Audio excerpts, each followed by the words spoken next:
আসসালামু আলাইকুম প্রিয় দর্শক, আশা করি সকলে ভালো আছেন। আজকে আপনাদেরকে আমি দেখাবো কিভাবে জিমেইলে আপনারা সিগনেচার স্টেপ তৈরি করতে পারেন।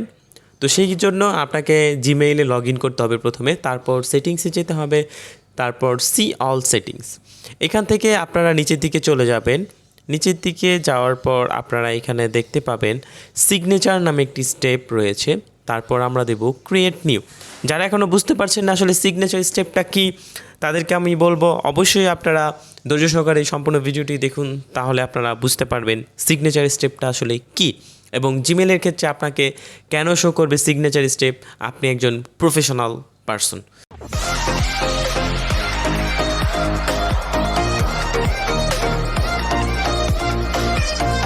দেখুন, সিগনেচার নেম আমি একটি দিচ্ছি, সাপোজ উদ্যোক্তা দিয়ে ক্রিয়েট করলাম। ক্রিয়েট করার পর এখন আমি এখানে লিখে দিচ্ছি যে ফ্রম, নিচে দিচ্ছি হচ্ছে আমার নাম রেদওয়ান ইসলাম, দিয়ে তারপরে দিচ্ছি হচ্ছে আমার পদবি ম্যানেজিং ডিরেক্টর, কোম্পানি নেম উদ্যোক্তা স্টোর এন্টারপ্রাইজ।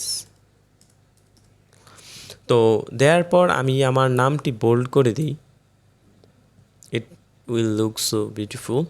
তো এরপর আপনি চাইলে এখানে আপনার কোনো ইউটিউব চ্যানেল থাকতে পারে, আপনার কোনো ইনস্টাগ্রাম অ্যাকাউন্ট থাকতে পারে, আপনি যে কোনো কিছু লিঙ্ক এখানে বসাতে পারেন।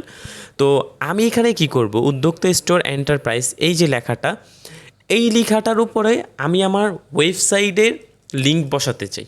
কিভাবে বসাবো? প্রথমে আমি সিলেক্ট করলাম, সিলেক্ট করে এখান থেকে আমি কপি করব।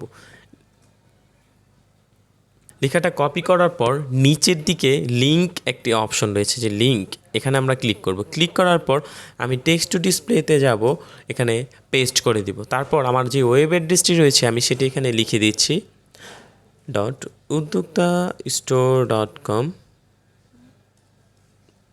store.com। এখন দেখুন আমরা আমার ওয়েবসাইটটি এখানে বসিয়ে ফেলেছি, তারপর ওকে দিচ্ছি।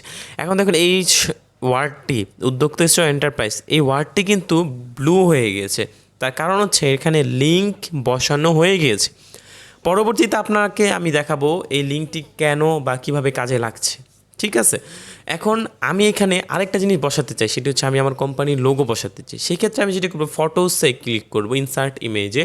তো আমার যদি ড্রাইভে কোনো ছবি আনা থাকে তাহলে আমি সেই ড্রাইভ থেকে ছবি নিব, অথবা আপলোডে ক্লিক করে আমি আমার কম্পিউটার থেকে আমি যে কোনো ছবি সহজে আনতে পারবো। আমি কম্পিউটার থেকে এনে দেখাচ্ছি, যদিও সেম ছবিটা আমার ড্রাইভে ছিল। তো আমি এই ছবিটি হচ্ছে এখান থেকে ক্লিক করে, কম্পিউটার থেকে ক্লিক করে তারপর হচ্ছে আমি এখানে আপলোড করব। আপলোড করার পর তারপর আমরা দেখব অটোমেটিক্যালি এই ছবির এখানে চলে এসেছে। তবে একটি সমস্যা তৈরি হয়েছে, সেই সমস্যাটি হচ্ছে ছবিটা অনেক বড় দেখা যাচ্ছে, তাই না?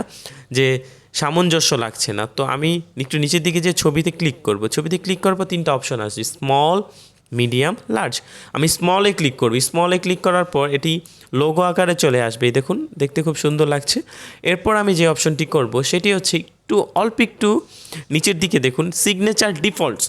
এখন আপনি আপনার সিগনেচারটা কি যখন নতুন কোনো ইমেল পাঠাবেন তখন ব্যবহার করতে চান, নাকি শুধুমাত্র যখন কোনো ইমেল ফরওয়ার্ড করবেন অথবা রিপ্লাই করবেন তখন পাঠাতে চান?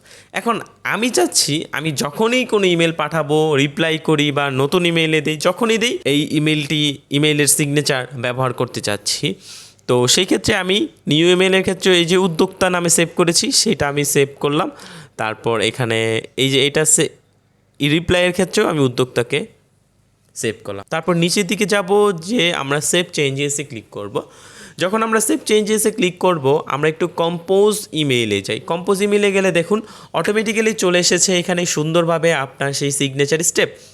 পরবর্তীতে আপনি যখন ইমেল পাঠাবেন তখন আপনার কষ্ট করে লিখতে হবে না, ফ্রম, আপনার নাম, আপনার কোম্পানির নাম, আপনার পদবি, কিছুই লিখতে হবে না, অটোমেটিক্যালি লোগো সহ চলে আসবে। এখন দেখুন আপনাদেরকে যেটা বলেছিলাম, এখানে ওয়েবসাইট চলে এসেছে। এখন দেখুন উদ্যোক্তা স্টোর এন্টারপ্রাইজ, সেখানে আমরা ওয়েবসাইট অ্যাড করেছিলাম। ক্লিক করলে দেখুন এখানে চলে আসতেছে udoktastore.com গো টু লিঙ্ক। এখন আমি যখন লিঙ্কে ক্লিক করবো অটোমেটিক্যালি আমার ওয়েবসাইটেও নিয়ে যাচ্ছে। তো আপনি জিমেলের মাধ্যমে আপনি সহজেই কিন্তু আপনি আপনার প্রচারও করতে পারছেন।